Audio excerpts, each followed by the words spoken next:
selamat malam. Ya, aku mau start dari IHSG dulu ya. Dan kita mau bahas tentang apa nih malam hari ini? Kita mau bahas tentang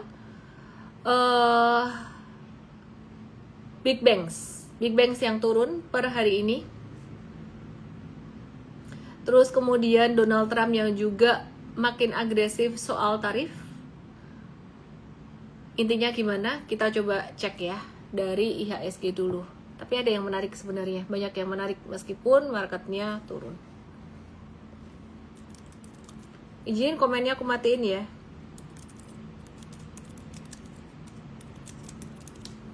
Oke.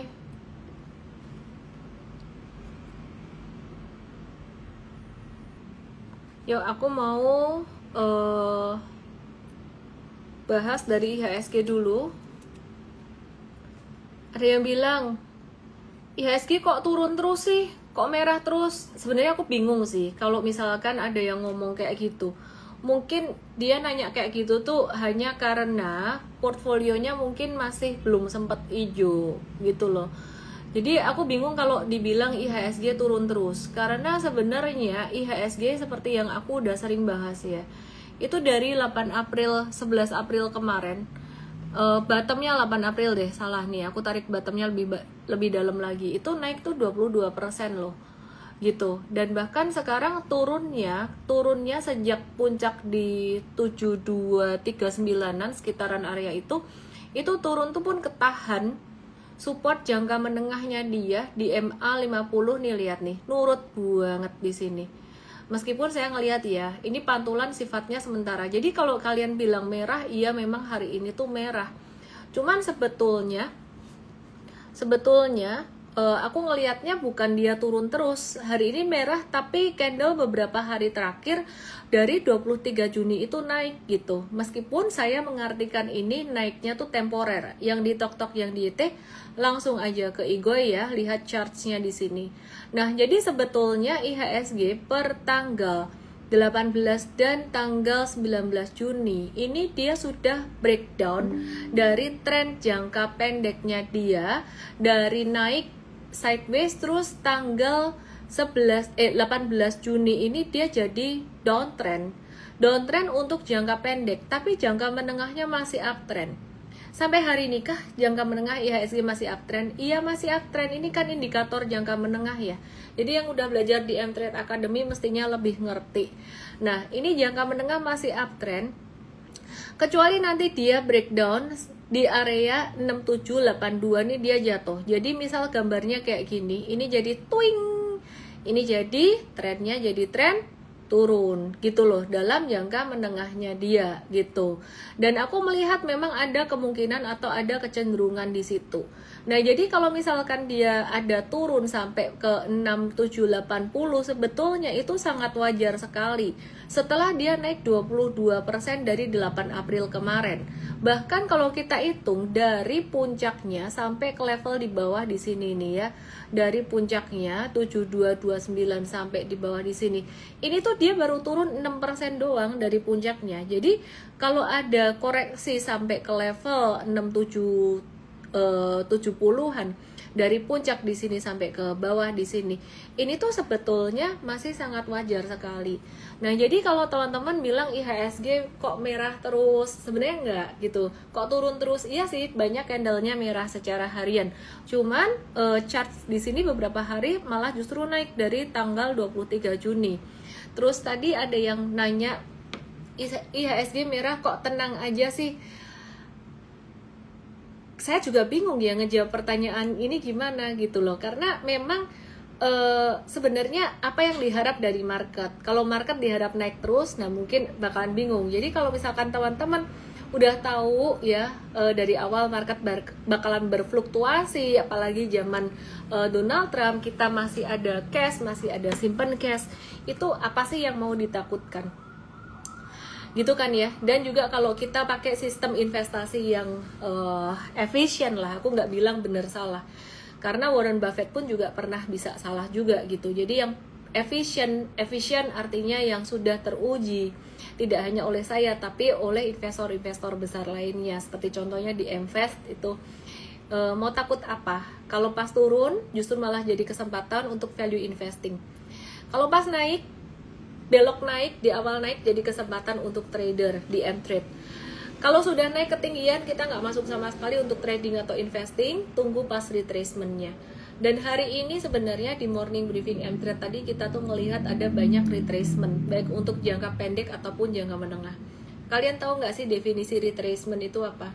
Retracement itu adalah turun sementara dalam tren naiknya. Itu kalau bullish retracement. Kalau bearish retracement kebalikannya. Jadi turun, ada naik sementara. Jadi retracement artinya ya sebenarnya itu adalah pergerakan yang sementara gitu loh. Jadi kalau tren naik, bullish retracementnya artinya turun sementara untuk dia mungkin potensi bisa naik lagi. Jadi saya harus berhati-hati di sini supaya saya tidak memberikan satu kepastian buat teman-teman semuanya. Ya, jadi meskipun dalam retracement patternnya bagus ya, kita tetap mesti jaga itu aturan money management dan juga stop loss. Di M-Trade ada dijelasin semuanya gitu ya. Nah, terus aku mau lanjutin. Apa sih sebenarnya yang bikin saham-saham big banks beberapa hari ini turun? Selain karena laporan keuangan, kemarin saya ada bahas laporan keuangan BBRI yang agak-agak stagnan. Laporan keuangan BBRI ini juga margin labanya makin tipis dan kredit belum tumbuh sama sekali gitu ya. Nah, sebenarnya nanti saya akan bahas lebih detail ya tentang saham-saham perbankan. Nah, sebenarnya kondisi seperti saat ini sudah sangat terprediksi sejak akhir tahun 2024 kemarin atau awal tahun 2025. Masih ingat banget dong di awal tahun 2025 bahwa saham BBRI itu kita lihat biaya pencadangan atau biaya provisionnya itu tinggi. Biaya pencadangan itu apa sih? Biaya pencadangan tuh ya biaya yang dicadangkan jika nanti terjadi kredit macet, kira-kira seperti itu ya.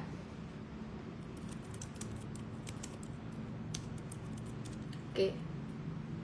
Terus kemudian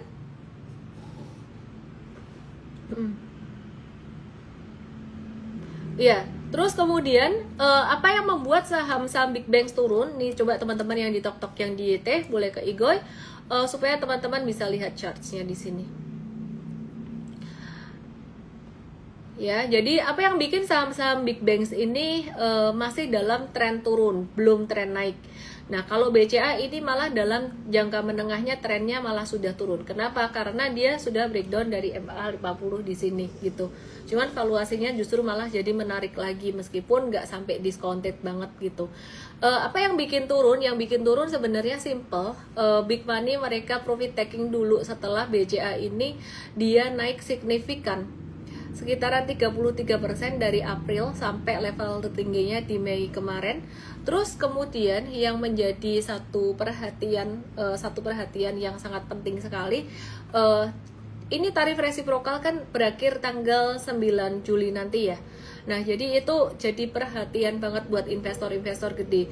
Ini bakalan kemana? Istilah kata tuh 3 bulan kemarin jadi ada sedikit kepastian, nanti setelah 9 Juli itu banyak ketidakpastian lagi. Maka tidak heran ya, jadi saham-saham perbankan yang udah naik tinggi itu turun, menurutku itu sangat normal sekali, tidak perlu ditakutin. Pertanyaannya, jika sempat beli saham perbankan seperti contohnya BCA, BRI, BMRI, BBNI di ketinggian gimana? Menurutku, asalkan kalian nggak all in sih sebenarnya masih oke. Oke tuh dalam arti gini, bukan uang panas, jadi kalian nggak perlu harus sampai jual rugi gede gitu loh. Nah, kalau misalkan ditanya, ini misalkan uang dingin, apakah masih bisa naik lagi ke harga all time high? Jawaban saya adalah bisa. Pertanyaan berikutnya adalah kapan? Ya, pertanyaan berikutnya adalah kapan? Jawaban saya adalah ya nanti tergantung The Fed kapan dia motong suku bunga. Jadi kalau kalian nanya ke saya atau ke analis siapapun, jawabannya selalu akan ada what if-nya. Nggak mungkin analis tuh kan ngejawab kayak kepastian. Secara teknikal pun misalkan kita ngukur kira-kira berapa, misalkan oh nanti tahun depan bakalan bisa balik all time high. Oh ya, pertanyaannya adalah The Fed turunin suku bunga atau enggak? Kalau The Fed nggak turunin suku bunga atau lambat lagi dalam menurunkan suku bunga, ya naiknya bakalan lebih lambat. Tapi kalau misalkan The Fed tiba-tiba nih bulan Juli ngasih surprise turunin suku bunga, maka naiknya saham-saham perbankan bisa jauh lebih cepat. Pelajaran penting buat kalian semua dan buat saya juga ya. Kalau market lagi turun-turun kayak gini, wes tak titeni, bahasa Jawanya tak titeni, terutama sejak tanggal 8 April kemarin. Wes tak titeni ya, intinya sudah kita lihat polanya atau kita lihat patternnya ya. Jadi kita lihat patternnya teman-teman.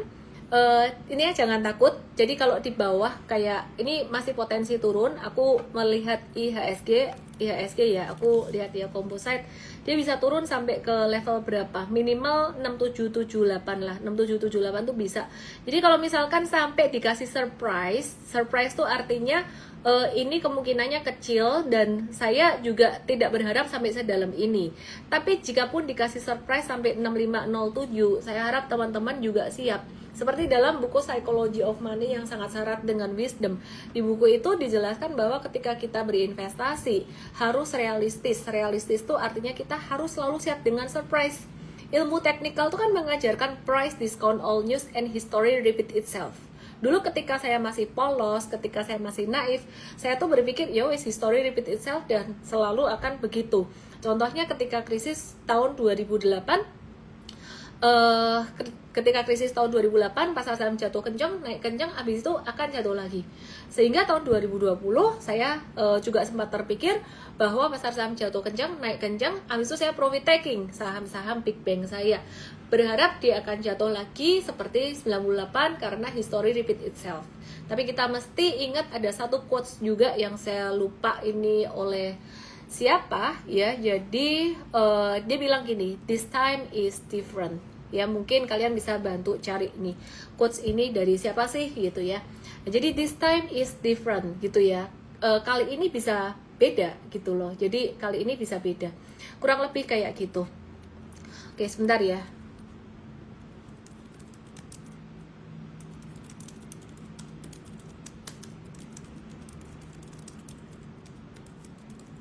Sebentar ya. Tunggu sebentar ya.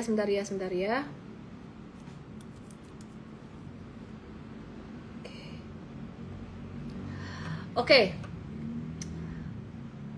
Sekarang gimana dengan trading? Gimana dengan trader? Oke, kita mau lihat ya beberapa saham yang terkait saham-saham trading.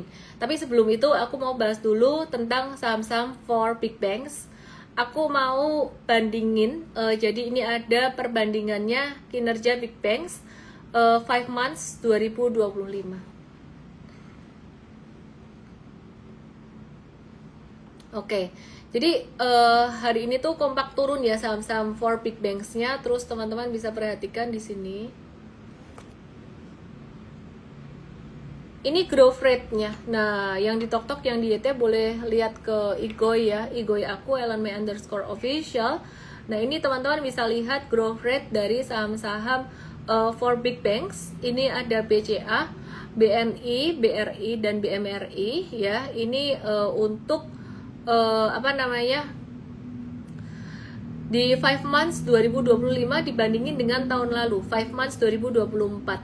Nah ini dari sini aja bisa kelihatan siapa yang paling solid. Jawabannya BCA lagi, NII nya masih tumbuh 6,8% ya, jadi masih sesuai dengan guidance.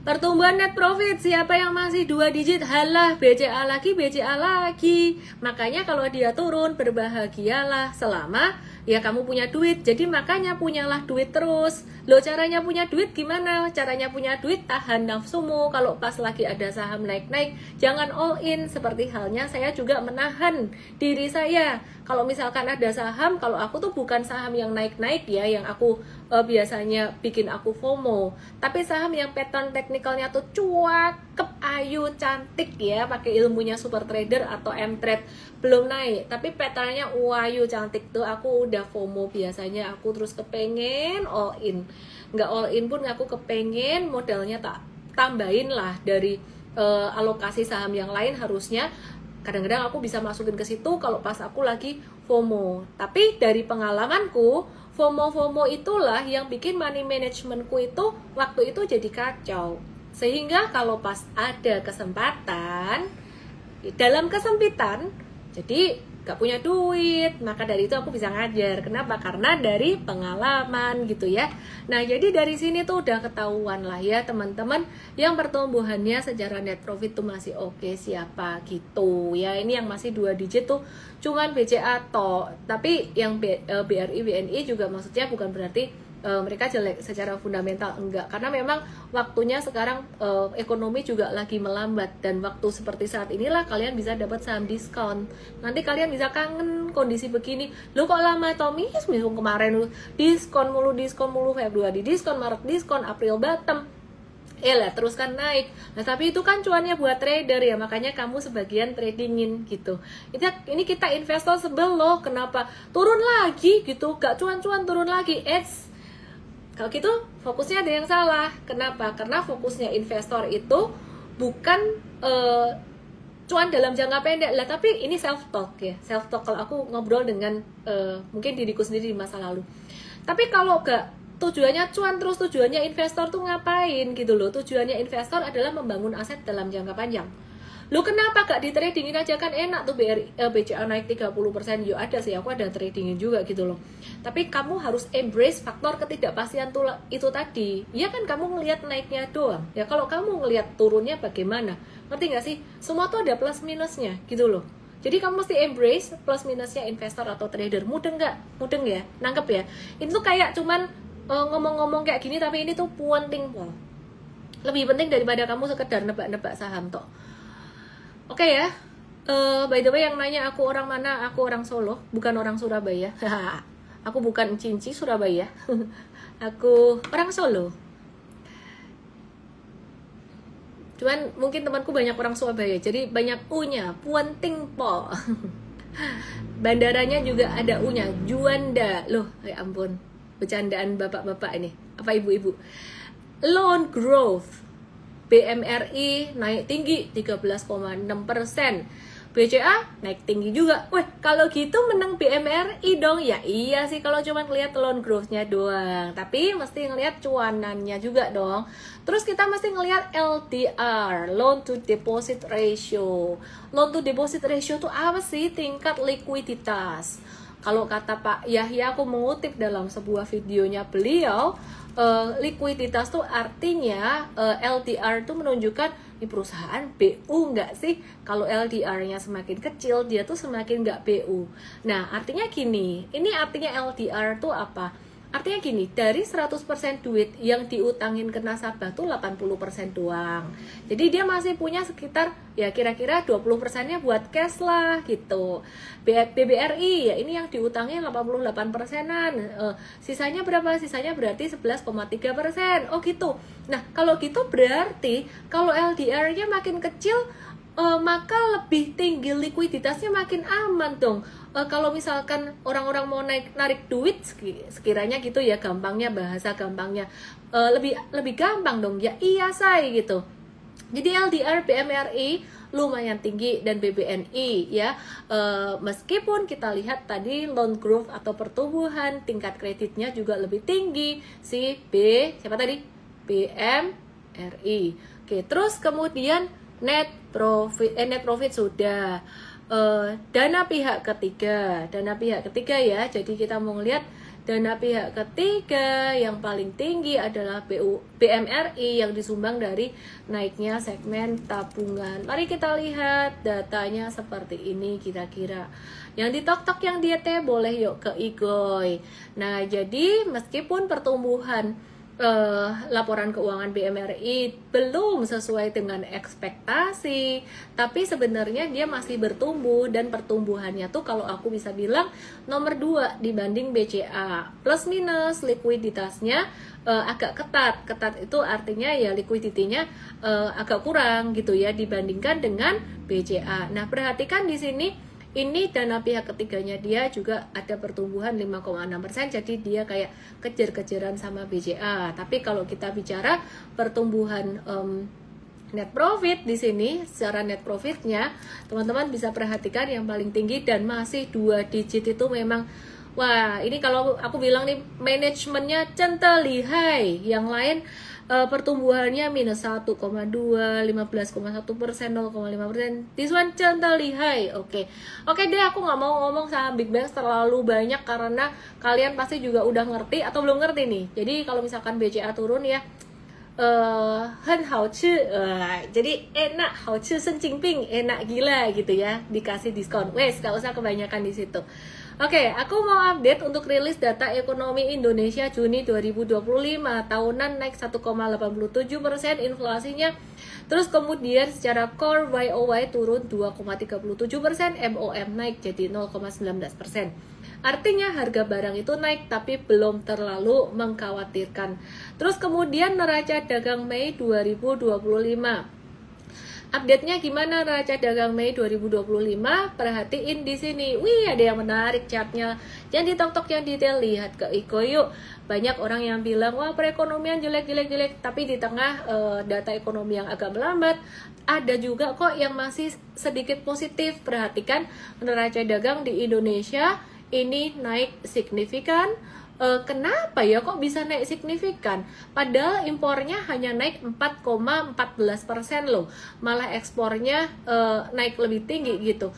Nah, artinya Indonesia tuh sebenarnya masih kuat dari sisi perdagangan luar negeri, meskipun impornya naik hanya 4,14%, tapi di sini neraca dagangnya ya ini naik signifikan gitu ya, jadi malah surplus gitu. Oke?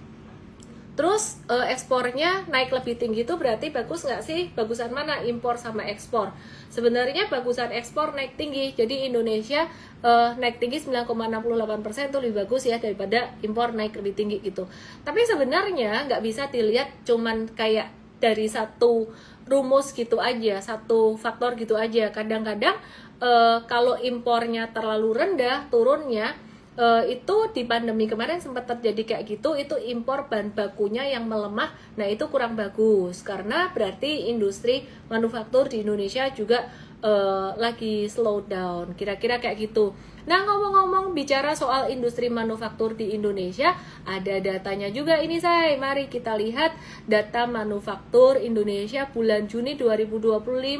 Ternyata datanya masih kurang bagus say ya. Jadi meskipun impornya ada kenaikan dikit, ekspornya naik banyak ya, ini manufaktur di Indonesia ini kurang bagus datanya. Kenapa? Datanya agak turun, manufaktur di Indonesia melambat dan ini di bawah angka 50.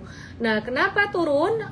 Inflasi itu naik ya, neraca dagang juga surplus, tapi sektor manufaktur sekarang masih fase kontraksi.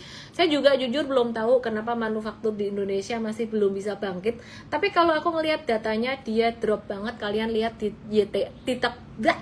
Igoy aku _official, dia itu turun banget di April di sini. Ini sebenarnya karena perang dagang. Nah, jadi mungkin kalau kalian lihat data impor kan naik tinggi, kayaknya lebih banyak orang tuh yang main impor. Terus kalau dari beberapa teman aku yang curcol itu bisnisnya mereka agak-agak slow down karena yaitu tadi barang-barang dari China banyak masuk ke Indonesia. Jadi China, perhatiin deh, ekspornya China meskipun kena perang dagang Amerika itu ekspornya masih gede. Kenapa? Karena mereka justru nyasar negara lain, salah satunya adalah negara-negara ASEAN dan juga Asia Tenggara. Kira-kira kayak gitu. Waduh, mateng. Kalau gitu perang dagang segeralah usai ya, supaya China sama Amerika bisa berdagang lagi dan nggak malah nyasar jualannya ke negara-negara berkembang di Asia Tenggara gitu. Karena apa? Karena jadi impact ke Indonesia. Thank you Edric gift-nya. Terima kasih. Oke. Nah, terus berarti sekarang gimana dong sahamku? Wah, mikirin sahamnya terus nih. Tenang ya, intinya for base tadi yang udah cerita di awal dan aku nggak akan bahas itu lagi. Satu yang perlu di highlight dari live saya malam hari ini yang ditok-tok dan di YT ke Ikoy aku _official. Yang satu aku mau highlight banget dari live aku malam hari ini adalah market masih bisa turun. Loh, market masih bisa turun? Sama apa aja? Big Banks kah? Ya, Big Banks masih bisa turun. Terus saham yang lain gimana? Sektor komoditi gimana? Masih bisa turun nggak? Mari kita lihat ya. Jadi kalau saham-saham sektor komoditi ini agak lainnya kenapa? Karena kondisi geopolitik kadang-kadang on off itu juga ngaruh ke saham-saham oil, gas dan batu bara. ya. Jadi kalau terjadi ketegangan memanas, harganya bisa naik, komoditinya kalau mulai adem turun kayak gitu kan ya. Terus ada faktor yang lain lagi sebenarnya, karena pemerintah kemarin seperti yang aku bahas di live aku yang kemarin, di mana Pak Prabowo itu ada meresmikan untuk proyek nikel battery electric vehicle ya, electric vehicle yang juga itu sangat besar sekali nilainya, impactnya juga sangat besar untuk sektor metals. Kemarin aku udah bahas ya beberapa saham metals ya yang potensial. Beberapa diantaranya kemarin ada, ada Antam, terus kemudian jadi dari peresmiannya ada Antam, Incotins, MA, MDKN, JKL. Terus selain itu untuk pembangkit berbasis energi baru terbarukan ada PGO, Brand ya, atau pelaku PLTS. Oke, mari kita lihat sekarang saham-saham komoditas yang lainnya ya. Jadi yang lainnya selain yang metals, ini kabarnya gimana? Aku mau cek dulu question. BRI apakah secara fundamental sudah turun? Fundamental BRI mah sudah slow down dari akhir tahun kemarin, awal tahun kemarin, apalagi biaya pencadangannya gede gitu. Jangan harap nih ya, satu clue aku banking sebelum ke komoditi, karena ini aku lihat list question. Jangan harap sektor perbankan tahun ini datanya bagus. Karena kalau kalian ingat di awal tahun, guidance atau perkiraan dari perbankan ini, mereka guidance-nya tuh sangat pesimis sekali. BCA ya, guidance, kalau saya nggak salah ingat, kalau salah tolong diingatkan atau dikoreksi, guidance untuk pertumbuhan loan growth-nya aja tuh nggak tinggi. Kalau nggak salah waktu itu single digit aja. Let me check my team. Coba tolong saya dibantu tim saya. Guidance BBCA awal tahun kemarin gimana? Seingat aku sekitaran 6% doang. Tapi kenyataannya kan BCA selalu outperform, selalu melebihi guidance atau perkiraannya dia. Dan guidance yang lain, bank-bank yang lain mungkin nanti kita akan bahas di Igoi channel, INSTA GRAM channel. Nanti guidance-nya kita bahas lagi di situ, atau besok deh di morning briefing kita cari dulu data awal tahun ya. Jadi jangan harap perbankan tahun ini datanya bagus. Nggak kaget kalau BMRI, BBRI itu datanya ya slow melo-melo gitu, nggak kaget. Kenapa? Ya guidance awal tahun udah gitu. Oke, mari kita ke saham-saham sektor komoditi. Yuk, ngeflow aja tuh gimana sih? Ya kita ngeflow aja.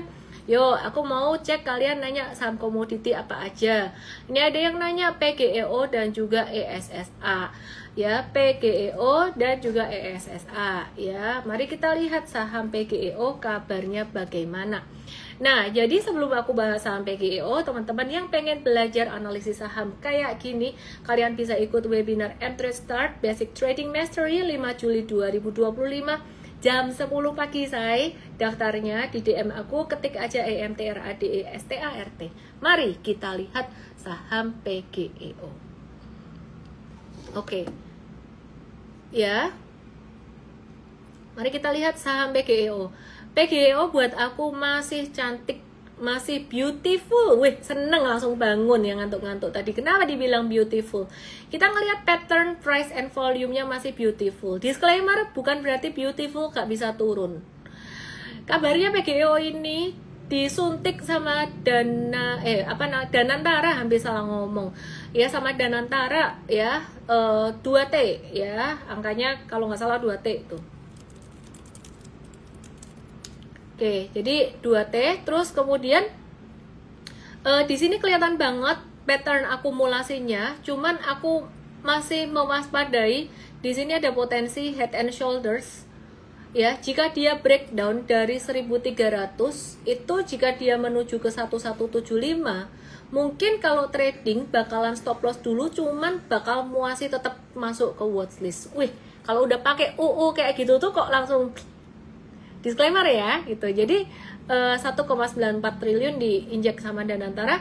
Nah, jadi ini ada potensi bentuk head and shoulders.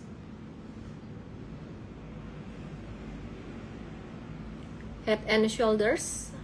Ya, kalau misalkan dia turun, ini serem loh, Miss. Ini tuh headnya tuh segede gini. Nih, tak ajarin nih, saya santai. Sebentar. Aku mencari gambar arrow panah. Tring. Mari kita tarik di sini. Tring. Wih, yang bener loh. targetnya Head and Shoulders-nya 980 sampai 1000. Oke, bener terjadi nggak terjadi kamu harus siap. Kalau terjadi sampai area itu, loh ini katanya akumulasi. Kalau akumulasi bisa jatuh sampai situ enggak? Ya bisa. Kenapa? Kalau misalkan big money mereka jual sedikit saja itu udah gede buat retail. Ya, itu bisa jatuh. Loh tujuannya apa? Apa markdown? Apa mereka masih mau beli barang? Gak tahu dan bukan urusan kita. Loh, jadi gimana dong? Kalau misalkan kita ada trade ini? Jawabannya cuma gampang, satu aja. Jangan habisin duit. Jangan all in. Gitu ya. Jadi kalau misalkan kamu cut loss di sini, kamu nggak all in, kamu nggak sakit hati. Kalau misalkan beneran Head and Shoulders-nya terjadi di sini, wah pattern-nya cakep, ya udah bisa beli lagi. Cuman sampai hari ini belum breakdown dan pattern-nya masih cantik. Saya selalu ngomong the worst case scenario daripada tak pom-pom. Kalau worst case scenario, orang-orang tuh kalian nggak bakal kecewa gitu loh. Kenapa? Bukan mau cari aman, karena tak ajarin realistis. Oke ya? Oke, terus kemudian aku mau ngecek lagi question dari Den Joe Chulen, 16 orang tanya PGEO dan juga ESA. Oke ya?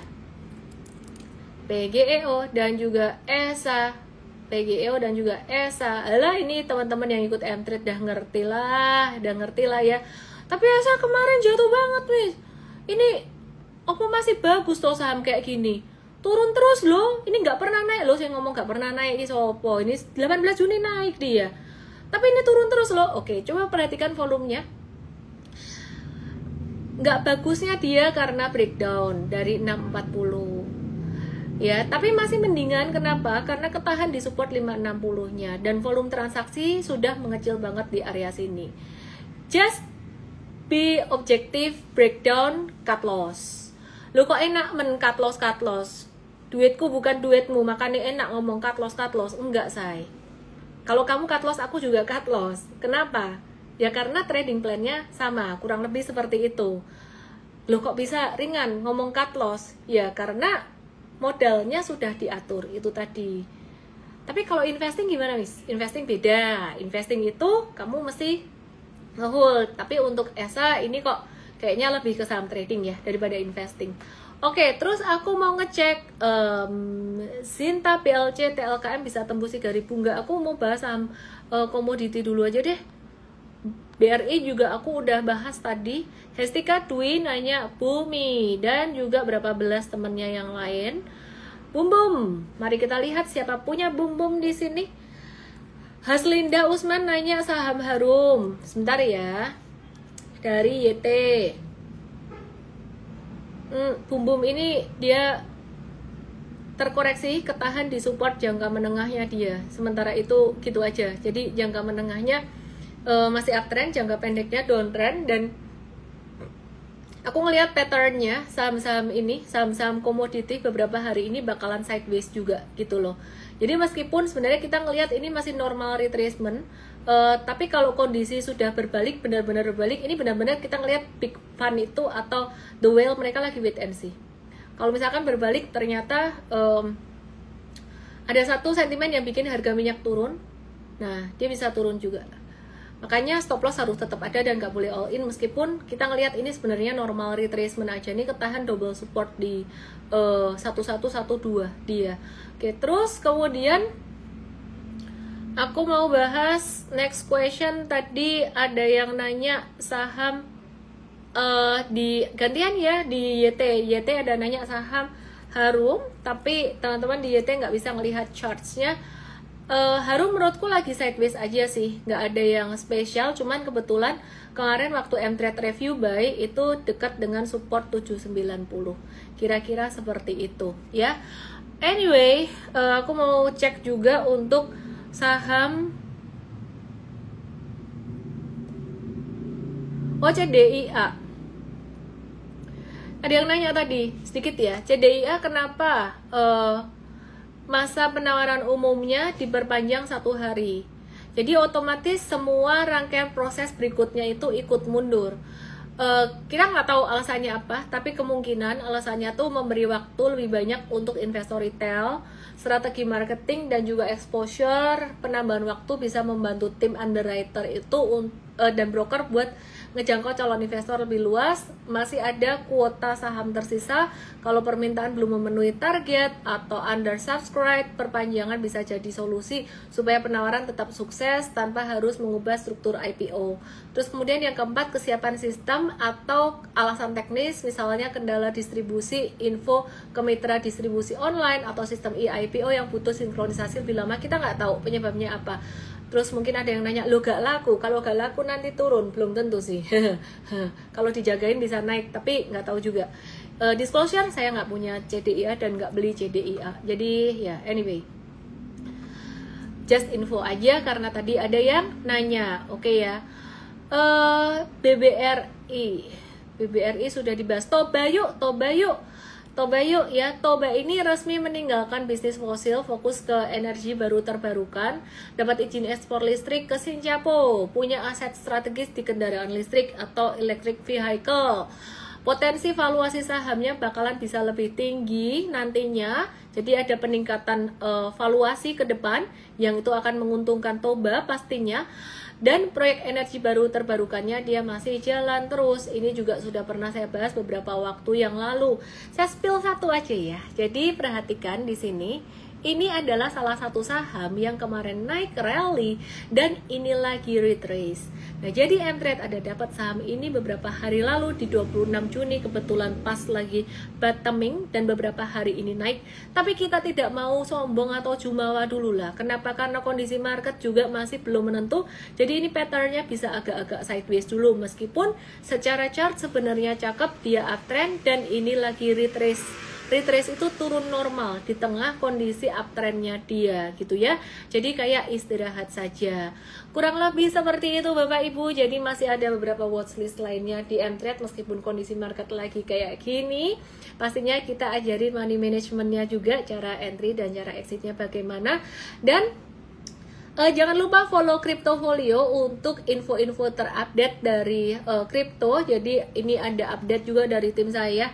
Bakalan diupdate di Cryptofolio mengapa Ethereum menjadi magnet investasi bagi 250 juta bagi Bitmain. Walah, apa itu ya? Langsung aja ke Igoi Cryptofolio ID ya. Jadi CRYPTOFOLIO. Terus kalau US Stocks langsung aja ke Igoi Super Trader ID supaya teman-teman bisa dapat wawasan lebih. Kenapa sih belajar kripto? Kenapa sih belajar US Stocks? Belajar kripto dan belajar US Stocks itu memperlebar market. Jadi kayak kemarin IHSG-nya stagnan. Oh, ternyata kriptonya biasa kripto tuh sama kayak saham. Ternyata US Stocks atau China Stocks masih jalan. Kita ke global. Tapi kemudian sekarang misal emasnya stagnan, saham Indo jalan, ya lebih aktif di saham Indo. Terus saya mau kasih satu disclaimer teman-teman semuanya. Ya, jadi yang suka nanya buka akun di mana, saya kadang-kadang ada share di Igoi channel saya dan saya ada share di story saya baik untuk saham Indonesia, saham US ataupun kripto. Jadi teman-teman saya mau share aja, saya tidak terlibat di dalam internal perusahaan, manajemen ataupun stakeholder. Jadi kalau misalkan ada kendala teknis, misalkan aplikasinya kok jadi agak lelet atau apapun, bukan pada satu nama tertentu yang saya sebut ya, tapi apapun itu, teman-teman, itu saya tidak ikut bertanggung jawab di situ ya. Jadi kalau yang saya share ke teman-teman pastinya saya sudah kurasi. Tapi karena itu bukan perusahaan saya nggak ngerti internalnya bagaimana. Jadi sambil dipelajarin sendiri. Oke ya. Terima kasih buat semuanya. Jangan lupa DM saya Mtrade Start untuk kalian yang mau ikut Mtrade Start Basic Trading Mastery 5 Juli jam 10 pagi. Semoga bermanfaat. Miss Ellen mentalnya udah tatak. Wah, tatak udah pernah digebukin sama bear, bukan bandar. Bear bandar juga. Oke, thank you semuanya ya. So sorry, ini komennya belum bisa aku baca yang Igoi karena banyak yang started following. Gorontalo hadir Cigu, oke. Altcoin rug pool, oke. Ya, langsung aja ke Igoi Cryptofolio. Terima kasih semuanya. Saya Ellen May, salam profit. Salam profit. Salam profit. Meskipun kamu belum profit taking ya tetap salam profit. Good night. Terima kasih.